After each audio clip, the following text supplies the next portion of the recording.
Ya, buenas noches, alumnos. Vamos a tratar de avanzar la cantidad más posible de temas para luego ya programar, ¿ya?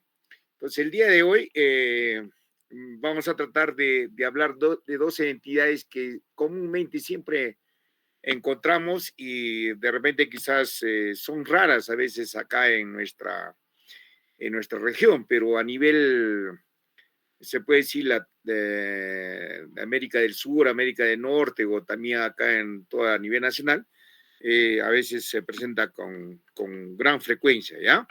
Entonces vamos a hablar de colangitis esclerosante primaria. ¿Me están escuchando, no? Sí, doctor, sí se le escucha.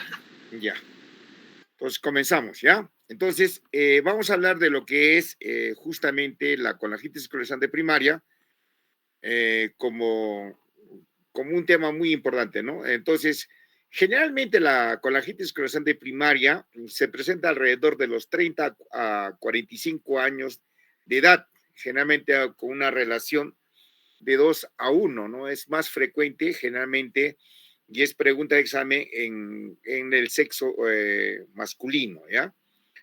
Entonces, la supervivencia generalmente después del diagnóstico es de 10 a 12 años, después del diagnóstico que se da.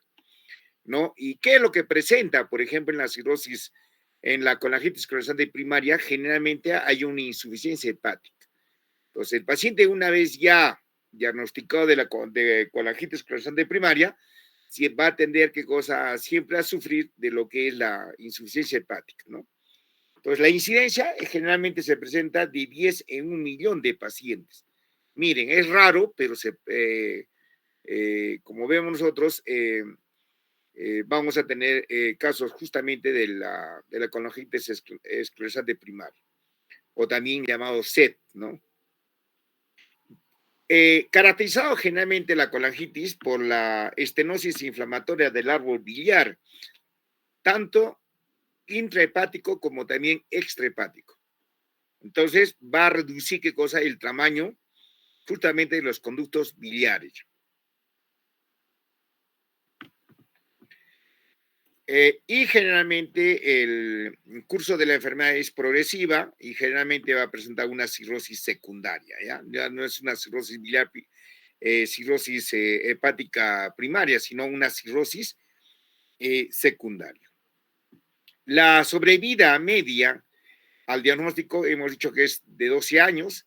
Su etiología también es desconocida. Generalmente se habla que es una enfermedad autoinmune, ¿no? Y generalmente tiene una predisposición genética, ¿no? Otro también se dice que también puede está asociada a infecciones bacterianas y generalmente, como ya ven ustedes, es justamente tiene un componente inmunitario, ¿no? Justamente van a ver el HLA-B8, HLA-DR3, HLA-DQ2, HLA-DRW52A. Entonces, generalmente este es un componente inmunitario que justamente va a estar asociado a la colangitis esclerosante primaria. En la clínica, generalmente, van a ver ustedes hasta el 50% van a presentar el síndrome del diagnóstico, ¿no? ¿Qué va a presentar los síntomas? Justamente va a haber una ictericia intermitente, el paciente va a presentar fatiga, va a presentar pérdida de peso, y lo más importante acá van a ver es la presencia de prurito. ¿Por qué? Porque va a presentar una insuficiencia hepática y también los valores de las bilirrubinas, es decir, de las enzimas hepáticas, van a estar elevadas. Y además, ¿qué cosa? Las bilirrubinas van a estar altas y asociada, obviamente, a la presencia de prurito. Va a haber el dolor en el cuadrante superior derecho, obviamente va a haber una remisión y una exacerbación cíclica, generalmente que se va a presentar en dos, como una campana bimodal.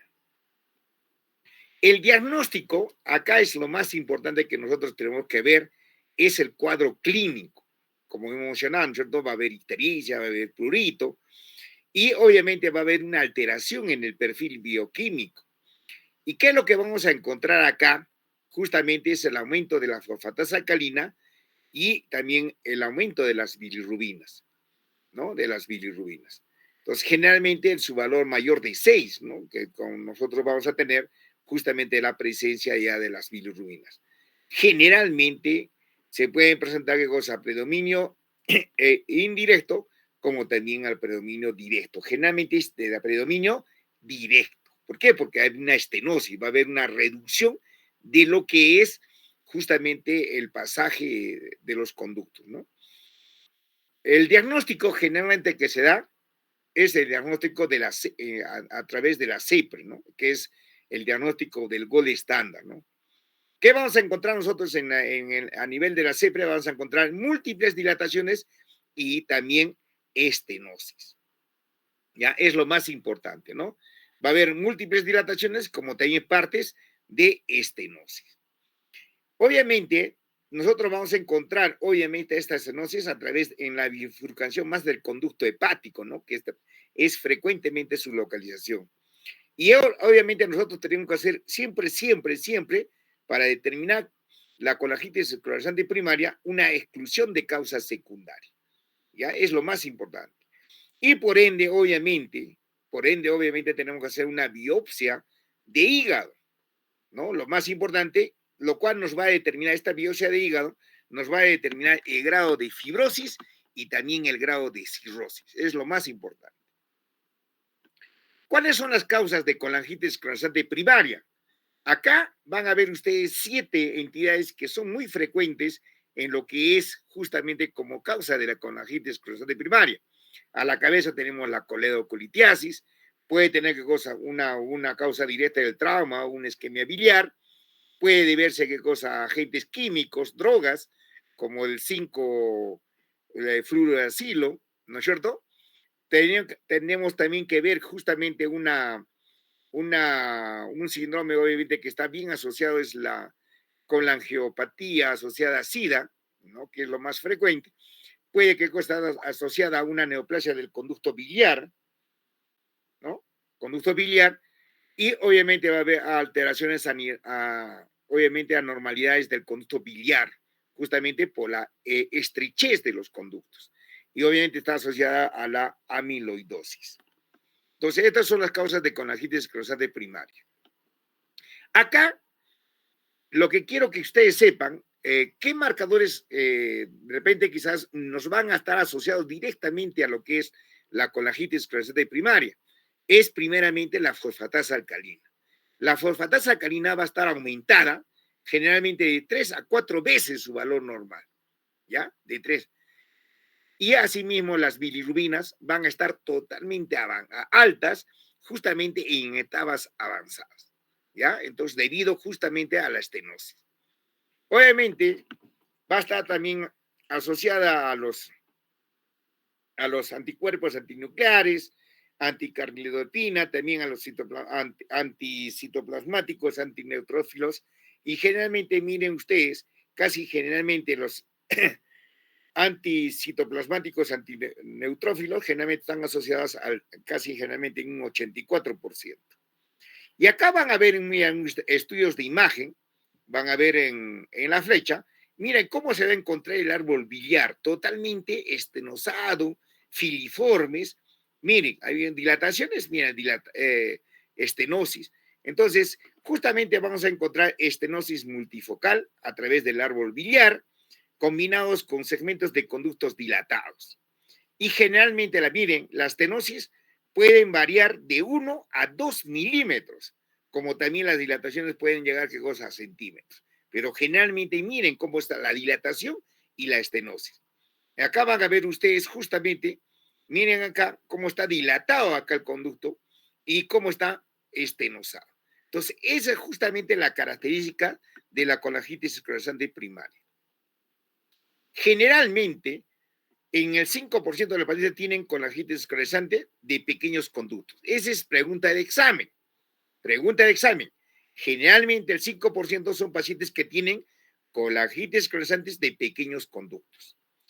Y van a ver acá, en ese estudio radiológico, una colangiografía normal, pero va a haber una enfermedad hepática detectable. Generalmente esto debido a qué cosa? justamente alteración tanto del perfil bioquímico como también, obviamente, del examen histopatológico y de histología.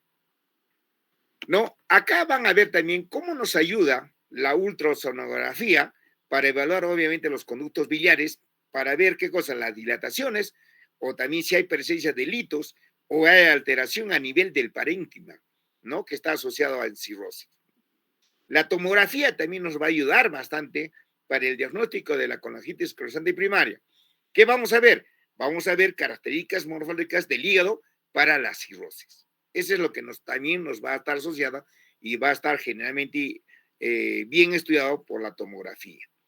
Yo obviamente va a haber una linfadenopatía periliar, que es común, y van a ver ustedes si hay hallazgo aislado, no evidencia la enfermedad metastásica. Entonces, eso es lo que tenemos que tener en consideración. Acá van a ver, obviamente, la colangitis esclerosante primaria, justamente su patología, ¿no? Va a haber alteración en los conductos afectados que están rodeados de capas de tejido fibroso o también de un proceso inflamatorio que semejan, obviamente, a piel de cebolla. Esa es pregunta de examen, ¿no? Entonces, va a haber procesos inflamatorios que asemejan en piel de cebolla, obviamente característicos, obviamente, de lo que es la colangitis esclerosante primaria. Acá van a haber alteración a nivel de la porta, a nivel de la parte periportal, de la parte sectal y de la parte obviamente, del cirrótico, ¿no? A nivel del portal, obviamente, en el estadio portal, va a haber qué cosa, va a haber un edema portal, va a haber una inflamación, va a haber una proliferación ductal, ¿no? En el estadio periportal, que es el estadio 2, ¿no? Va a haber fibrosis periportal, inflamación con o sin proliferación ductal, o también hay presencia de necrosis que pueden estar presentes. Y van a ver en el estadio, más que todo septal, es el estadio 3, va a haber una fibrosis septal y obviamente un estadio 4, que es la cirrosis, va a haber una cirrosis biliar. Por eso su nombre es cirrosis biliar. ¿Cuáles van a ser las entidades que van a estar relacionadas con la colangitis esclerosante? Obviamente a la cabeza es pregunta de examen, es la colitis ulcerativa. Entonces, si yo tengo una colitis ulcerativa, yo tengo que descartar obviamente la patología de cirrosis de colangitis esclerosante primaria. Si yo tengo colangitis esclerosante primaria, yo tengo que descartar si el paciente puede o no estar cursando con un cuadro de colitis ulcerativa. Y generalmente está asociada en las terceras partes de los pacientes. Entonces hay una asociación directa entre la colitis ulcerativa y la colangitis esclerosante primaria. Eso no se olvide. Otras entidades que pueden estar relacionadas son la toroiditis de Riedel, ¿no? Fibrosis retroperitoneal, el colangiocarcinoma, miren, en el 10 al 20%, y la hepatitis autoinmune, generalmente está asociado entre el 5 al 20%, y generalmente a veces menores de 35 años. En la hepatitis autoinmune es un tema muy importante que nosotros vamos a estudiar posteriormente cuando hablamos de hepatitis virales, como también lo que es hepatitis autoinmune, y también vamos a hablar de lo que es hepatitis fulminante. Otras enfermedades que están relacionadas es la enfermedad inflamatoria intestinal, bueno, obviamente con la enfermedad de Crohn, obviamente como todos ustedes, y generalmente que el 70% de la colangitis esclerosante también puede estar asociada a idiopática, ¿no? Ya con el diagnóstico de la enfermedad inflamatoria intestinal, generalmente es de 8 a 10 años antes, generalmente que está asociado, ¿no? Con la enfermedad inflamatoria intestinal. Puede también estar relacionado con la colitis, que suele tener una presentación más leve, ¿no? Y obviamente puede también estar asociado a un riesgo incrementado para la displasia de colon. Mucho cuidado, justamente con la colangitis esclerosante primaria. ¿Cuáles son las complicaciones que puede presentarse? La colelitiasis, la coledocolitiasis, puede presentar qué cosa, pólipos en vesícula biliar, ¿no? Y solamente acá van a ver ustedes un tema muy importante que es la colangitis bacteriana. Y obviamente esto está referentemente asociada a lo que es la CEPRE, ¿no? Y la CEPRE obviamente nos ayuda a remover el hito o dilatar para facilitar el drenaje. El colangiocarcinoma, que ya tienen idea y que hemos hablado nosotros anteriormente, generalmente está asociado de un 8 a 15%, tiene una sobrevida de 5 meses al diagnóstico, generalmente en un 63%, ya que con metástasis, ¿no? El precursor obviamente va a haber una displasia del epitelio biliar y obviamente hay factores de riesgo, obviamente están asociados a la edad, estadio histológico, la enfermedad de la colitis ulcerativa, ¿no? El hábito de fumar e historia de sangrado varicial. Obviamente acá van a ver la sensibilidad para el diagnóstico de la citología del 30% y la biopsia obviamente en el 40% durante la CEPRI. ¿No? Acá los marcadores tumorales, obviamente el SA19N mayor de 100 unidades por ml, generalmente es el 75%, una sensibilidad y una especificidad del 80%. Y obviamente siempre los exámenes que nos van a ayudar es la ultrasonografía endoscópica, obviamente la tomografía computarizada, obviamente nos van a permitir la evaluación, obviamente, de lo que es los ganglios para la metástasis. ¿No? Acá van a ver ustedes justamente el tratamiento del GUT, ¿no? Es Cusheri, es justamente la sonda en T, ¿no? Más esteroides, más lavado y drenaje que podrían revertir la patología en el paciente, ¿no? Entonces, generalmente van a ver también acá justamente puede haber hasta asociado, miren, en el año de Pitt y colaboradores, en 1970 a 1980, pueden hacer qué cosa, anastomosis entérico-biliares, ¿no? Que también nos puede ayudar bastante en lo que es esta patología de la colangitis esclerosante primaria. Acá también Cameron, obviamente, la experiencia de Johns Hopkins, puede haber una recesión biliar extendida en combinaciones con stent y anastomosis entérico-biliares, y la técnica utilizada obviamente es a través, nos puede ayudar la incisión de la bifurcación de los conductos y el árbol biliar, ¿no? Extrahepático, haciendo una dilatación de los conductos intrahepáticos, podemos poner stent, obviamente, o también podemos poner también stent hepato y enostomía bilaterales, ¿no? Que nos van a ayudar bastante en lo que es justamente en el set. Actualmente, alumnos, generalmente se realizan las anastomosis entérico-biliares que están indicados en pacientes no cirróticos, ¿no? Con una enfermedad extrahepática significativa, pero localizada. Acá van a ver todo el proceso, miren cómo están los conductos, va a haber estenosis en el conducto hepático con colocación de un catéter transhepático en la bifurcación, ¿no? Acá van a ver ustedes también a través de la colocación de un stent transhepático de Silastic, ¿no? Que son obviamente ya, obviamente que nos va a ayudar bastante se puede decir, más que todo en el tratamiento de la colangitis esclerosante primaria, ¿no? El stent transhepático, hepato y enostomía, miren ustedes acá, ¿no? Miren cómo nos va a ayudar también justamente a Sayeyunal de Y de Rux, que ascendió justamente al ileón hepático en posición retrocólica. Acá también hacemos una hepato y enostomía bilateral, que también va a ayudar bastante. Y justamente lo que acá nosotros queremos ver, y ustedes que sepan, es en el tratamiento, ¿no? Generalmente, ¿qué hacemos? Justamente en la colangitis esclerosante primaria, hacemos dilatación de estenosis, poniendo colocación de prótesis por vía endoscópica, y esto va a disminuir obviamente la mortalidad. ¿Por qué? Porque al final, si sigue el cuadro de la colangitis esclerosante primaria, va a producir una estenosis, se va a cerrar el conducto.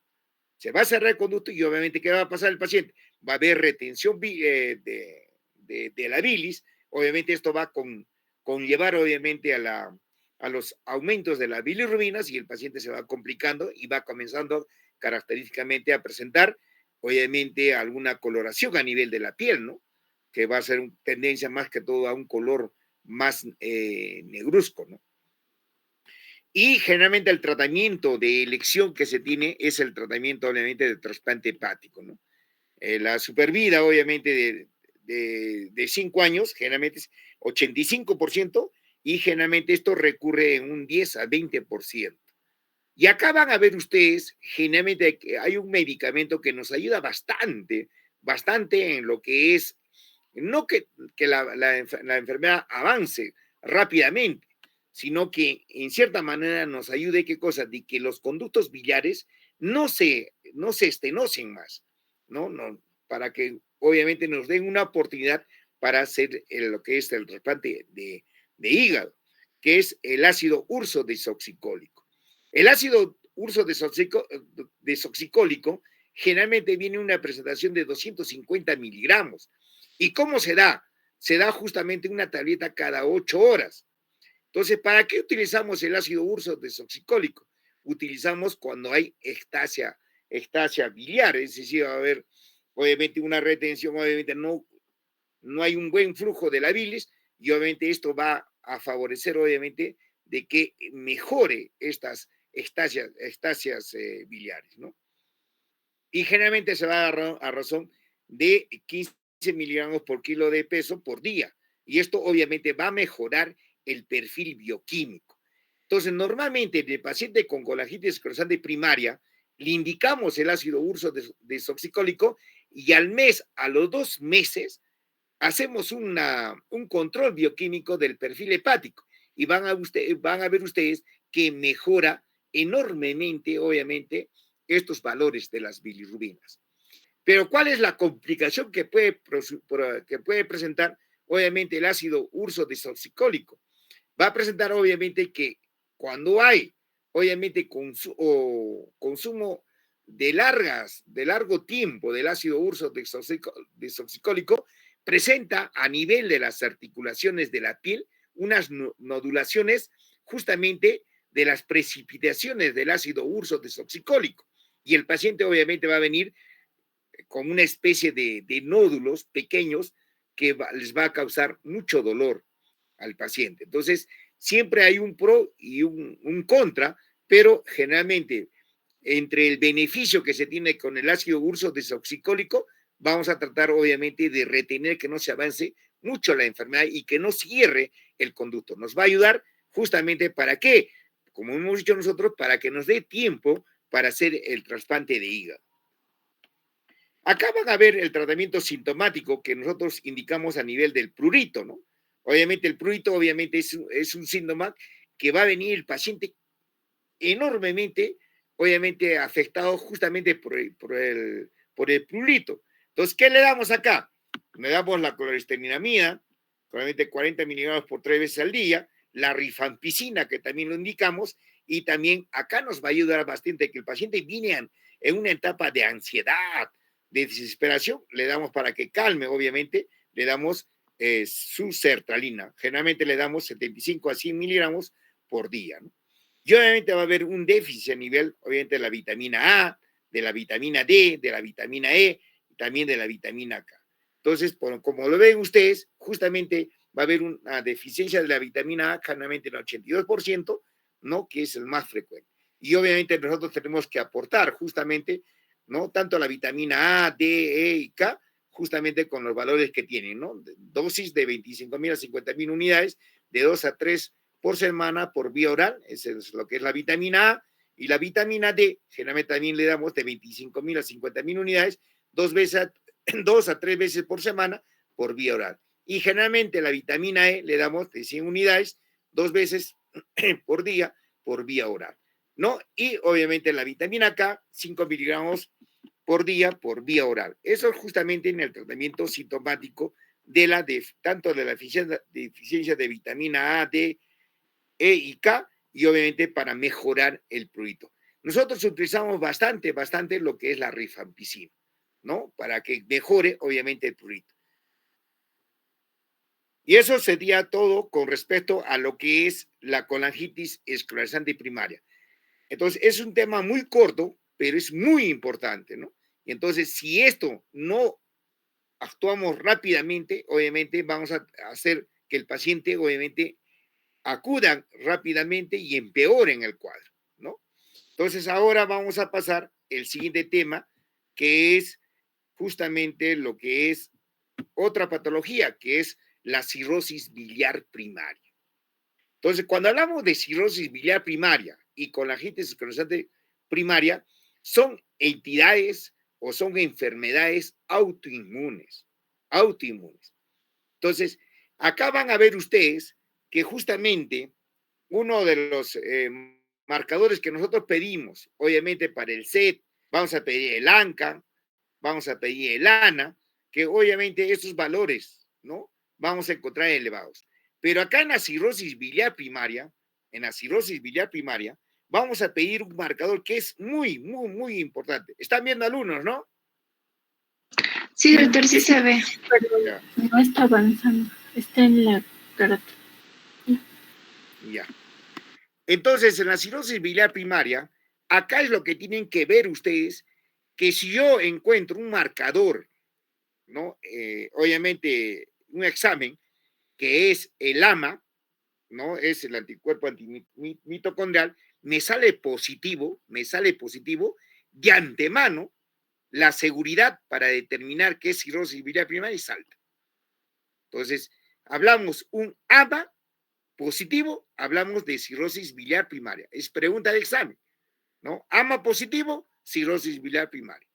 El ANA o el ANCA, todo me sale un poco de alta probabilidad para hepatitis autoinmune, para lo que es la colangitis esclerosante primaria. Pero si hablamos de AMA, hablamos directamente de cirrosis biliar primaria.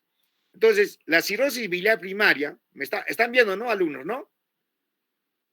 Sí, doctor, sí se ve. Ya, la cirrosis biliar primaria la definimos como una enfermedad hepática autoinmune caracterizada por anticuerpos antimitocondriales llamados AMA. Acá ya tienen bien definido, obviamente va a haber que cosa, una destrucción progresiva de los conductos biliares intrahepáticos, va a haber colestasis crónica, va a haber inflamación portal y va a haber fibrosis que conduce a la cirrosis hepática y obviamente va a haber una insuficiencia hepática. Miren acá, este cuadro generalmente se presenta en mujeres. Entonces, cirrosis biliar primaria asociada a sexo femenino. Colangitis esclerosante primaria asociada a sexo masculino. ¿Ya? No se van a olvidar, alumnos. ¿Qué es la cirrosis biliar primaria? La cirrosis biliar primaria es una enfermedad crónica progresiva, ¿no? Del hígado que obviamente causada por una paulatina destrucción de los conductos biliares intrahepáticos. Aunque puede conducir lentamente a una cirrosis hepática, no todos los pacientes que desarrollan la enfermedad, ¿no? Su causa es desconocida, aparece una reacción del sistema autoinmune de defensa contra el propio hígado, ¿no? Que es una reacción autoinmune.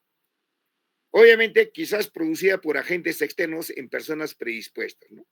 La lesión se inicia alrededor de los conductos biliares intrahepáticos de pequeño y mediano calibre, ¿no? En la colangitis esclerosante primaria generalmente se presentaba en los conductos biliares intrahepáticos de pequeño calibre. Acá, pequeño y mediano calibre. ¿Qué va a determinar? Obviamente la obstrucción del flujo biliar. La cirrosis biliar primaria, obviamente, es una enfermedad colestásica del adulto, ¿no? Es una hepatopatía crónica, autoinmune, producida generalmente por la inflamación y destrucción lentamente progresiva de los ductos biliares, intralubiliares que afectan generalmente mujeres con una media de edad de 50 años, ¿ya? Con una edad media de 50 años. Generalmente, vean ustedes acá, generalmente el 90% son mujeres en una relación de 9 a 1. Entonces, la colangitis esclerosante primaria es una relación de 2 a 1, que era más frecuente en varones. Su mayor frecuencia de la colangitis biliar primaria, generalmente en Estados Unidos y en el norte de Europa, miran, su prevalencia global es alrededor de 1 en 2.000, ¿no? Mayor en 1 en 2.000. Edad entre los 30 y 60 años, que es justamente una presentación de la cirrosis biliar primaria. Su epidemiología, obviamente su incidencia y prevalencia es muy variable y se han publicado cifras que oscilan entre 0.33 a 5.88 o también de 1.91 a 40.2 por 100.000 habitantes, ¿no? Es alrededor generalmente de 2, ¿no? De 2 en 100.000 personas generalmente que sufren esta enfermedad. Respectivamente, su incidencia global anual es de 10 a 30 por millón de personas por año, ¿no? Generalmente, la cirrosis biliar primaria afecta predominantemente a mujeres. Hemos dicho de 30 a 60 años en una relación de 9 a 1. ¿Cuáles son los factores de riesgo del CBP? ¿No? Del CBP. Siempre van a encontrar ustedes el CEP y CBP, ¿no? Cirrosis biliar primaria y colagitis esclerosante primaria. Va a haber antecedentes familiares. Generalmente está relacionado en 1 a 6%.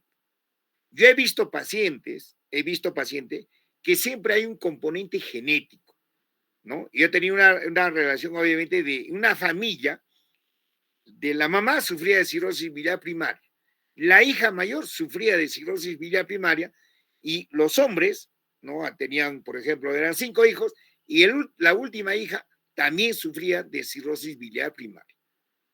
Miren ustedes, ¿no? Había un componente directamente de genético en la cirrosis biliar y se presentaba generalmente, como saben ustedes, en mujeres.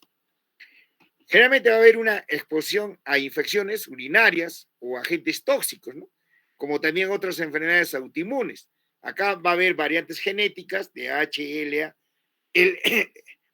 HLA2, ¿no? Interleucina 21A, miren, el LOSI, ¿no? Y L12 y RB2, ¿no? Que van a estar justamente asociados como un factor genético para la colangitis biliar primaria.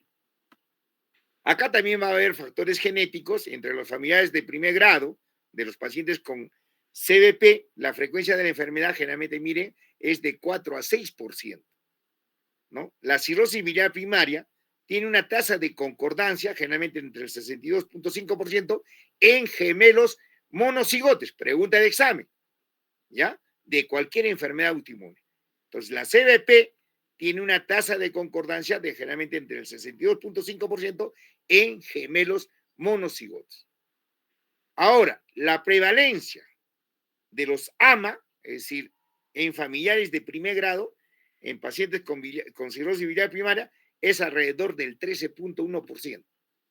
Pues ya saben ustedes, ¿no? Que el marcador, obviamente, cuando hablamos del marcador AMA, ya hablamos, obviamente, de lo que es cirrosis biliar primaria y generalmente se presenta en mujeres. Va a haber también factores de riesgo, factores asociados de tipo ambientales, como agentes, ¿no? Como agentes infecciosos, los virus, las bacterias, o también pueden haber sustancias químicas, ¿no?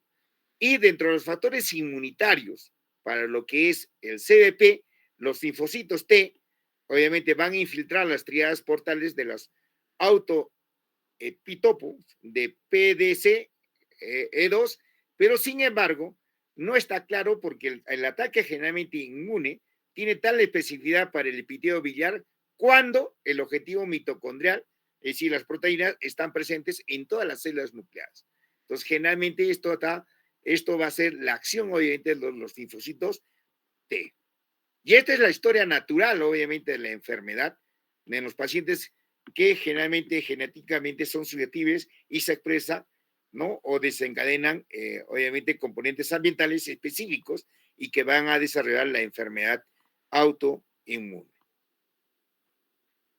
¿Cuáles son las condiciones asociadas, obviamente, al CBP? ¿No? Son las enfermedades reumáticas, generalmente miren el 70-80%, y va a ver qué cosa, ¿quiénes van a estar asociadas a CBP? La esclerodermia, el fenómeno de Reynolds, el síndrome de Sjögren, el síndrome de Seco, ¿no? Generalmente de 53 al 100%, y la sarcoidosis. Generalmente, miren, están asociadas justamente al CBP. Puede haber qué cosa, desórdenes gastrointestinales, puede haber disfagia, puede haber hepatitis autoinmune, generalmente están asociadas entre las enfermedades celíacas y la cirrosis biliar incierta, la cirrosis biliar primaria. También otros factores asociados, tenemos la hipotiroidismo, generalmente en el 18 a 30%, puede haber hiperlipidemia, justamente predomina el HDA, DL, puede haber calcinosis cutánea, neumonitis intersticial, puede haber qué cosa, acidosis tubular, renal, anemia hemolítica, trombocitopenia autoinmune, puede haber, miren, presencia de litiasis biliar, generalmente en el 39% de tipo pigmentaria. Puede haber uso de esmalte y colorante de pelo, generalmente es una asociación débil con la CDP. Y acá van a ver ustedes, justamente es un reporte de casos, ¿no? Que está asociado justamente con la enfermedad de Graves, ¿no? Generalmente la cirrosis biliar primaria debe ser considerada como un diagnóstico diferencial, ¿ya? Diferencial. Entonces, siempre buscar qué cosa, la semejanza con un diagnóstico diferencial entre la enfermedad de Graves y el CDP. Acá también van a ver justamente todo la cascada, cómo se produce obviamente la afectación a nivel de los linfocitos T, justamente para que nos dé obviamente la enfermedad del CDP. Acá van a ver ustedes, miren, la enfermedad silente, la enfermedad asintomática y la enfermedad sintomática, ¿no? Y acá van a ver ustedes que justamente ya el paciente, la manifestación sintomática que viene el paciente va a venir con astenia, va a ver con valores de bilirrubina altas. Generalmente yo he visto pacientes con 20, 25 de bilirrubinas a predominio directo. Y obviamente va a haber con ictericia y prurito. El prurito generalmente va a ser motivo de consulta porque el paciente va a ver, se va a desesperar, no va a tolerar el prurito y por eso viene. Y obviamente la fosfatasa alcalina va a estar totalmente elevado y obviamente miren acá el AMA obviamente nos va a determinar justamente si es o no es la cirrosis biliar primaria. Acá de igual manera, justamente 15 años para cambiar obviamente el estudio, ¿no? De preclínicos, obviamente con todo su desarrollo de la historia natural de la enfermedad. ¿Y cuáles son las manifestaciones clínicas que nosotros vamos a encontrar en la cirrosis biliar primaria? Miren acá, asintomáticos generalmente van a estar entre alrededor del 25 al 60%. Va a haber astenia, 21 al 85%, prurito, miren acá, 19 al 55%, puede haber calcinosis, puede ser el fenómeno de Reynolds, va a haber ictericia entre el 3 al 10%, santelasma puede haber en el 10%, esplenomegalia, 15%, arañas vasculares, va a haber hepatomegalia, va a haber disfagia, ¿no? Disfagia, osteoporosis, hiperlipidemia y santomas. Generalmente son las manifestaciones clínicas en la cirrosis biliar primaria. Acá la estadificación clínica de la cirrosis biliar primaria, obviamente nos lo vamos a tomar como asintomática, sintomática y obviamente cirrosis S1, cirrosis biliar primaria de S2, ¿no? Y obviamente va a haber, miren, acá en lo que es asintomática de la cirrosis biliar primaria, ¿no? Va a haber una condición ausente de síntomas causados por el daño hepático, pero acá cuando va a presentar la cirrosis biliar primaria asintomática, obviamente va a haber un trastorno caracterizado por síntomas causados por daño hepático, ¿no? Y miren acá, justamente en la cirrosis biliar primaria S1, cirrosis biliar primaria S2, obviamente el nivel de bilirrubinas séricas, uno en el tipo S1, menores de 2 miligramos por decilitro, y el nivel de la bilirrubina sérica igual o superior de 2 miligramos en lo que es la cirrosis biliar primaria S2. Acá van a ver ustedes los síntomas que suelen incidir en personas de edad media entre los 40 y 60 años. El 90% son mujeres y existen varias fases, ¿no? La fase preclínica, que es aquella que hay síntomas, en que hay síntomas ni alteraciones en la análisis del hígado. Hoy, generalmente, la mayoría de los pacientes, generalmente 60%, son asintomáticos al diagnóstico, pero se basa en el hallazgo de anticuerpos antimitocondriales, el AMA, ¿no? Generalmente en la sangre. La fase asintomática, ¿no? Se caracteriza por alteraciones en los análisis que sugieren colestasis, va a haber retraso del flujo de la bilis, ¿no? El examen es la más precoz, es la elevación aislada de la fosfatasa alcalina, ¿no? Los análisis rutinarios han permitido, obviamente, que la cirrosis biliar primaria se detecte con gran frecuencia, ¿no? Y últimamente la duración de estas fases es variable.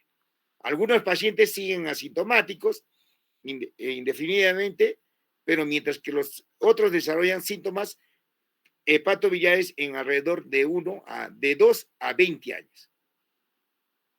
Y obviamente la fase sintomática, que es progresiva, ¿no? Pero a velocidades muy variables. Los síntomas iniciales más frecuentes son como astenia, debilidad, obviamente, ¿no? Ictericia, ¿no? Coluria, que suele presentar la enfermedad avanzada y una vez desarrollados no desaparecen, ¿no?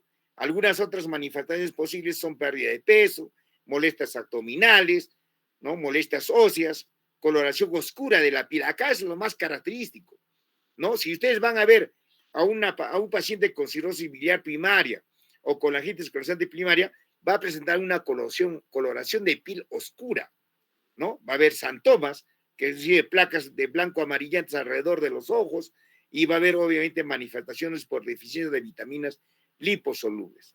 Y acá van a ver ustedes la fase terminal, generalmente caracterizada por la cirrosis descompensada, con sus complicaciones. Obviamente va a haber ascitis, edemas, hemorragia digestiva por varices esofágicas, encefalopatía, va a haber insuficiencia hepática progresiva y obviamente esto va a haber a la larga un fallo hepático.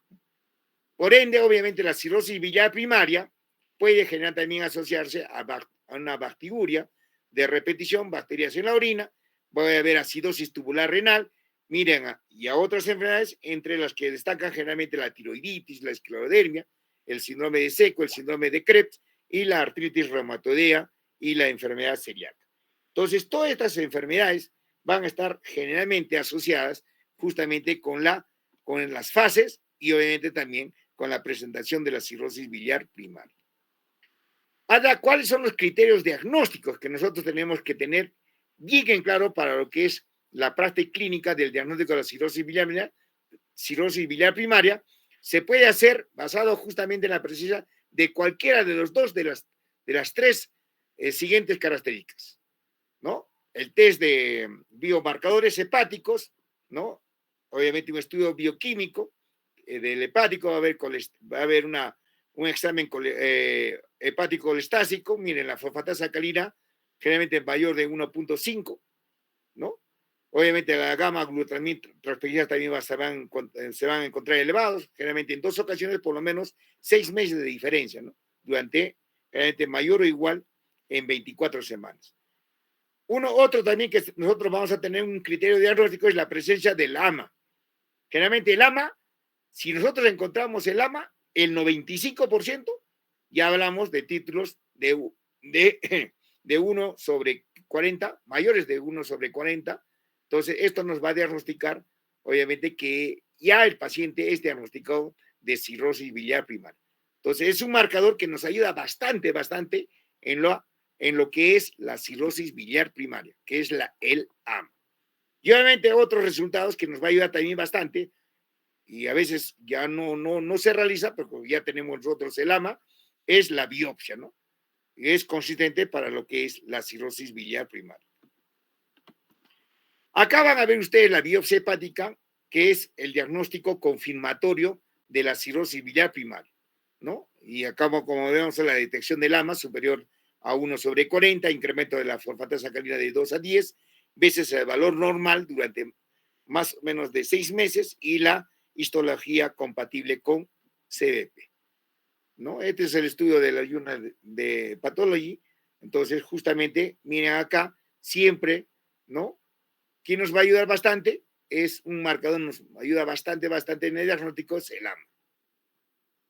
Y esta es la histología, ¿no? Va a haber estadios de la cirrosis biliar, estadios 1, 2, 3 y 4.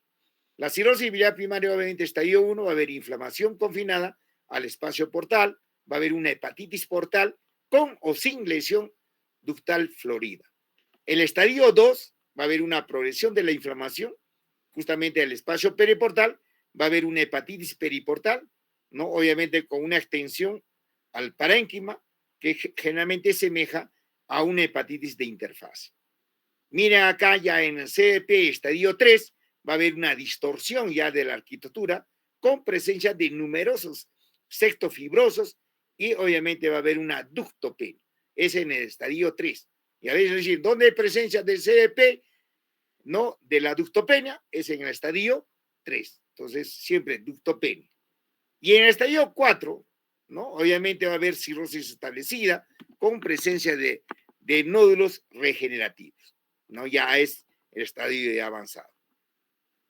Y acá van a ver ustedes también, es en el diagnóstico de, obviamente, siempre, de lo que es el AMA, el ANCA, ¿no? Para lo que es justamente el diagnóstico de la cirrosis biliar primaria. También nos va a ayudar bastante lo que es el estudio ultrasonográfico, más que todo lo que refiere a lo que es ecoendoscopía,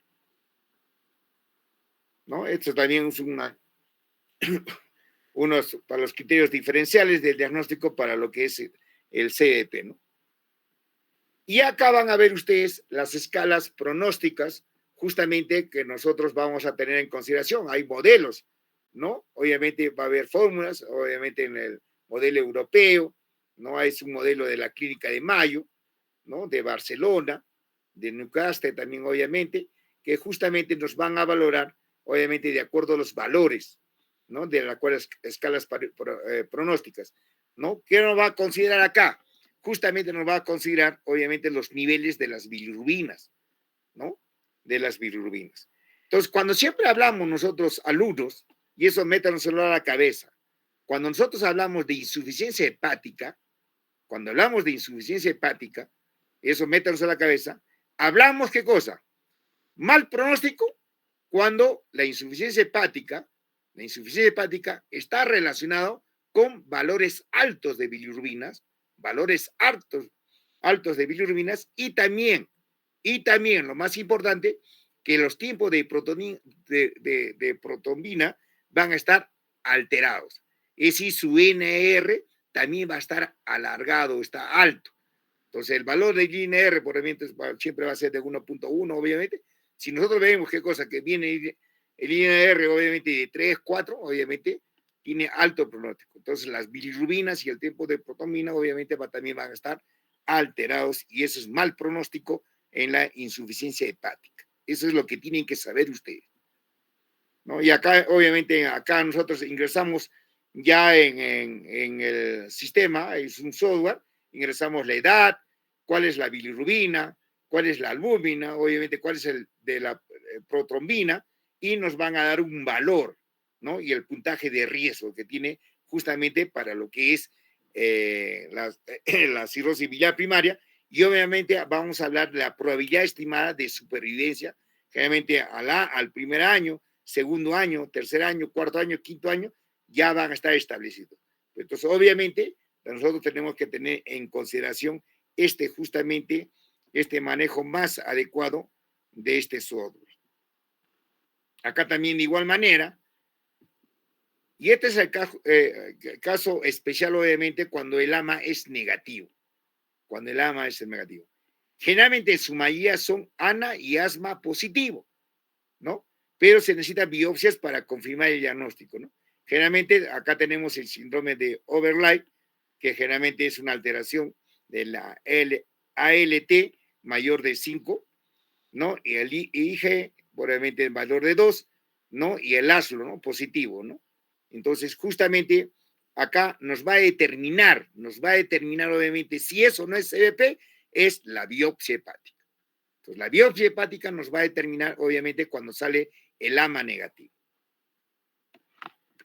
Acá volvemos a ver y volvemos a aclarar que el medicamento que nosotros utilizamos, el tratamiento médico, es el ácido ursodesoxicólico.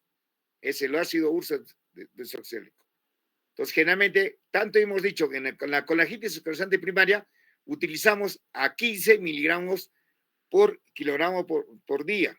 Acá también de igual manera, de 13 a 15 miligramos por día, mejora entre los 6 a 9 meses, ¿no? Y se van normalizando los biomarcadores hepáticos. Generalmente, miren, en un 20% en 2 años y generalmente del 15 a 35% a los 5 años. Entonces, nos ayuda bastante justamente el uso del ácido ursodesoxicólico. Entonces, ¿en qué enfermedades utilizamos el ácido ursodesoxicólico? Utilizamos obviamente en la colangitis esclerosante primaria y también utilizamos en lo que es la cirrosis biliar primaria. Generalmente los secuestradores de ácido biliar deberán ser usados generalmente como inicio de la terapia con prurito. ¿no? La colesteramida, la rifapicina, como hemos dicho. A ver, si no tenemos eso, utilizamos obviamente la clorfenamina, que nos ayuda bastante, obviamente, para mejorar el prurito. El uso de la rifapicina, acá viene, utilizamos generalmente de 150 a 300 miligramos cada 12 horas. Entonces ya tienen ustedes que cuando viene un paciente, ¿no? Con bastante prurito, obviamente utilizamos la rifapicina y más que todo si es EBP o ESEP, utilizamos 150 miligramos cada 12 horas, ¿no? O 300 miligramos cada 12 horas. Depende de la sintomatología que venga y del grado de prurito que presente el paciente, ¿no? El tratamiento del prurito de la cirrosis biliar primaria, acá tenemos nosotros, miren ustedes, la colesteramida, el Constipol, la rifapicina, utilizamos también la naltrexona, el fenobarbital, ¿no? Hidroxicinina, el MARCH y la sertralina. Generalmente la sertralina también nos ayuda bastante en lo que es el tratamiento del prurito, ¿no? La sertralina, generalmente nosotros utilizamos, generalmente yo veo en las personas ansiosas, generalmente, ¿no? Y la sertralina viene en unas tabletas divididas en 4 partes. Y generalmente si una persona está ansiosa, intranquila, todo, yo puedo iniciar con un cuarto de tableta, ¿no? Con un cuarto de tableta. Y generalmente le doy durante todo el día un cuarto de tableta, es decir, 25 miligramos, que generalmente a veces me presentan en su presentación es de 100. ¿No? Acá son los criterios, obviamente tenemos, por ejemplo, en los diferentes partes, y acá van a ver ustedes el riesgo, no obviamente de cirrosis, justamente sin el ácido urso desoxicólico. Si no utilizamos nosotros el ácido urso desoxicólico, el riesgo que puede tener que puede llegar el paciente a presentar cirrosis hepática es alrededor del 34 más menos 9%. ¿No? El riesgo de cirrosis con ácido urso desoxicólico, miren, de 5 más menos 2%. Entonces está demostrado de que la cirrosis biliar primaria, ¿no? Se puede decir, mejora enormemente con lo que es el tratamiento médico con el ácido urso desoxicólico. ¿No? Por eso dice acá, la tasa de supervivencia sin trasplante generalmente es 6%, con trasplante en el estadio temprano, ¿no? De 10 años, 84 a 66% y 20 años, 22%. Entonces, después de un seguimiento de 4 años fue, obviamente, miren acá, presentación, si se presentan o no presentan varices esofágicas. Entonces, no necesariamente alumnos, de que nosotros cuando realizamos una endoscopía y vemos varices esofágicas, no solamente no podemos hablar solamente exclusivamente si es una cirrosis hepática. Podemos tratar asociada a una cirrosis biliar primaria o también puede asociarse a una colangitis esclerosante primaria. ¿Ya? Tengan mucho cuidado en eso. Estos son los diferentes estudios que nos han demostrado en un estudio transversal, los pacientes de origen hispano con cirrosis biliar primaria tenían una mayor prevalencia del síndrome de superposición, ¿no? Entonces, eso es lo que nosotros, y obviamente la reducción, ¿no? De la respuesta al tratamiento con el ácido urso desoxicólico y sus complicaciones más frecuentes de la hipertensión portal, ¿no? Que los no hispanos. Entonces, ya ven ustedes cómo mejora, obviamente, el uso del ácido urso desoxicólico. Predictores de mala respuesta al tratamiento del ácido urso desoxicólico, van a ver ustedes, ¿no? Con el odios ratia, ¿no? Con un CCA, que llama un intervalo de confianza del 95% y un valor proyectivo, ¿no? Y van a ver ustedes que generalmente, ¿no? La edad es menor de 50 años, el diagnóstico, obviamente, los retos del 16%, obviamente síndrome de Overlay, obviamente con un intervalo de confianza del 95% de 0.06 a 2.68 y obviamente va a haber una presentación de hipertensión portal, van a ver ustedes con un de rato de 3.27. Entonces son los predictores de mala respuesta al tratamiento del ácido urso desoxicólico. Acá van a ver manejo de cirrosis biliar primaria, obviamente con un estudio. Justamente el ácido urso desoxicólico ha sido aprobado por la FDA y generalmente su dosis que se utiliza para la cirrosis biliar es de 13 a 15 miligramos por kilo por día, ¿no? Mientras que en Japón se puede administrar hasta 600 miligramos por día. Mire, pero en los ensayos clínicos realizados en pacientes con cirrosis biliar primaria, ¿no? Con dosis de 600 miligramos por día de ácido urso se le dio a los pacientes con cirrosis biliar primaria, mire, de 48 a 132 semanas, y luego se analizan los resultados de las pruebas hepáticas, ¿no? La mejoría se ha demostrado, obviamente, en el 81.8%, ¿no? De los casos, por lo tanto, 600 miligramos por día es considerado como una dosis estándar, independiente del peso corporal. Obviamente la dosis puede aumentarse hasta 900 miligramos por día. ¿Qué significa acá? Entonces, si el ácido urso desoxicólico viene en una presentación a alumnos de 250 miligramos de cada cápsula. Entonces, si yo le doy, ¿qué cosa? Obviamente, una tableta cada 8 horas de 250, hacemos, ¿qué cosa? Alrededor de 750 miligramos por día. Entonces, es óptimo. Entonces, mejora, obviamente, la cirrosis biliar primaria con dosis de 250 miligramos de ácido urso desoxicólico cada 8 horas. Ya no hay necesidad de sacar por kilo por día. ¿No? Acá también tenemos otro manejo de cirrosis, la prednisolona, contraindicada obviamente para el cirrosis biliar primaria, ya que provoca poca mejoría de la cirrosis biliar primaria e incluso pueden causar el deterioro de la osteoporosis en mujeres premenopáusicas.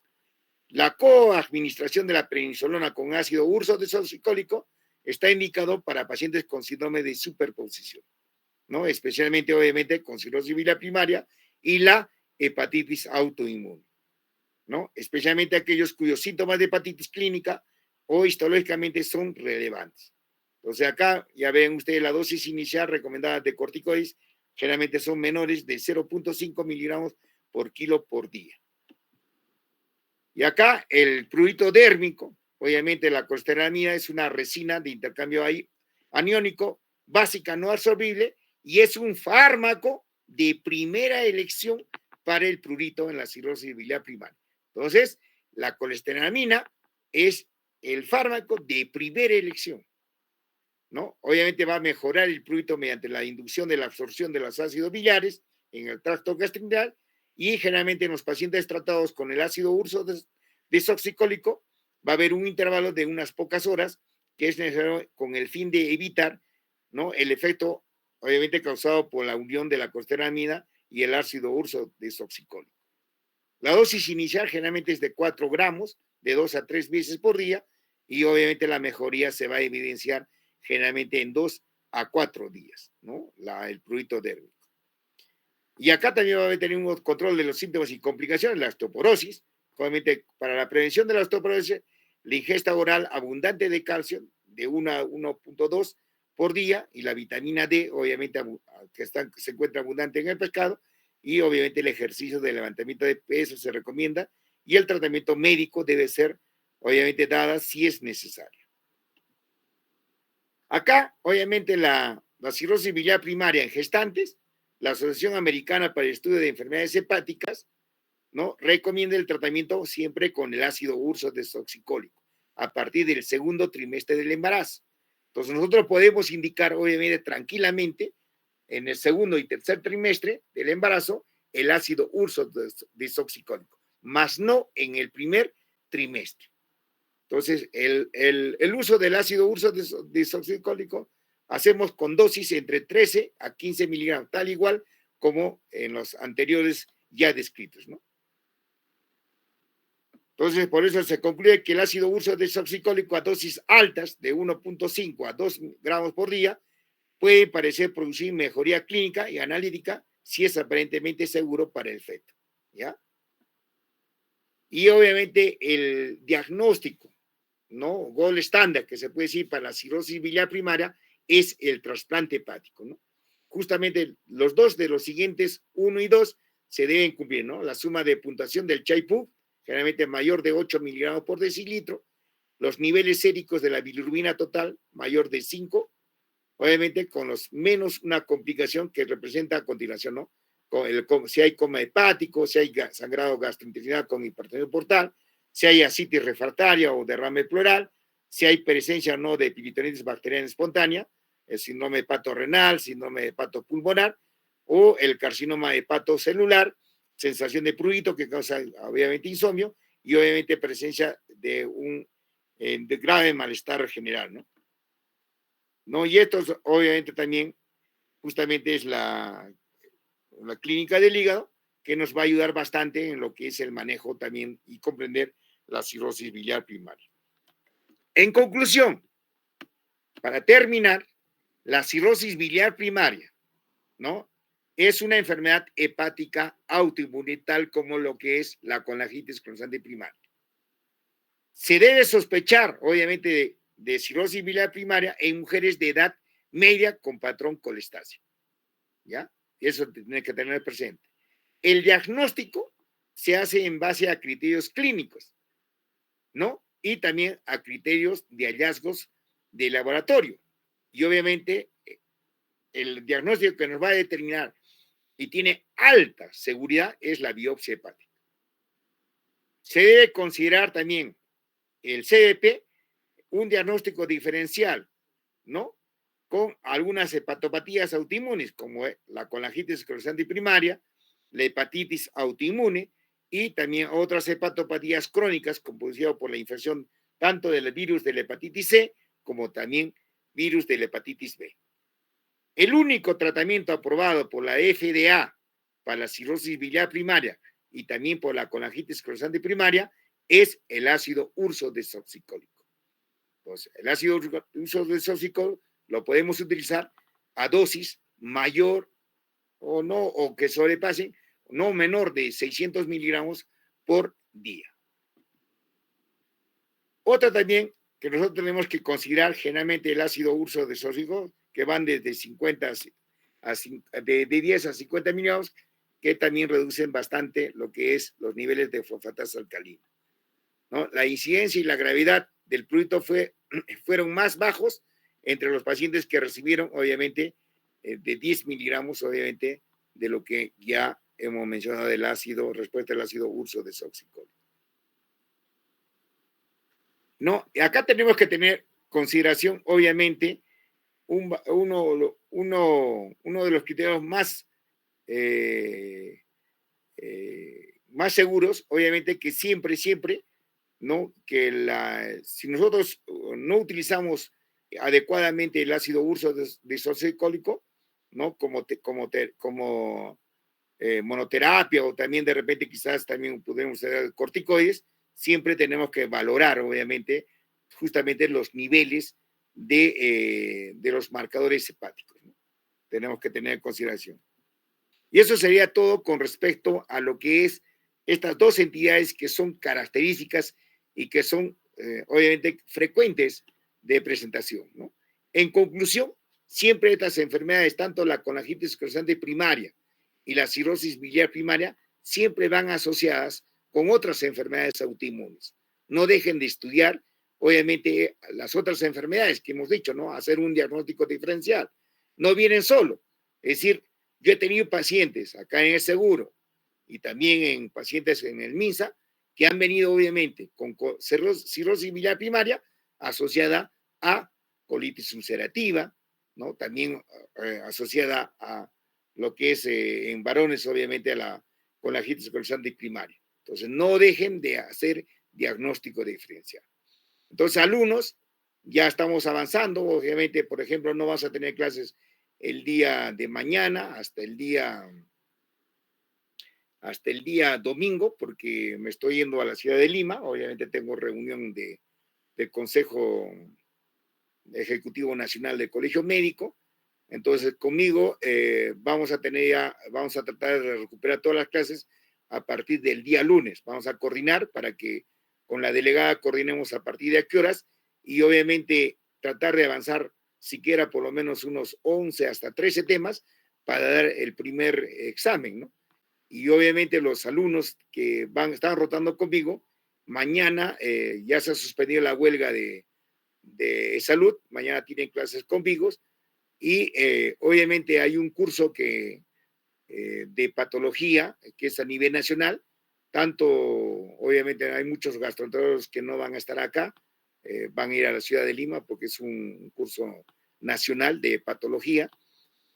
No vas a tener prácticas los días jueves ni viernes, porque el curso es jueves, viernes y sábado, ¿ya? Entonces no vas a tener, pero el día de mañana normalmente tenemos prácticas a partir de las 7:30 en el salud con todo mi grupo. Internamente me van a llamar los alumnos de mi grupo que están rotando ahorita para distribuir los temas para lo que es revisión de revista, ¿ya? Entonces lo vamos a realizar el club de revistas el día jueves, un tema, y el día sábado también otro tema, ¿ya?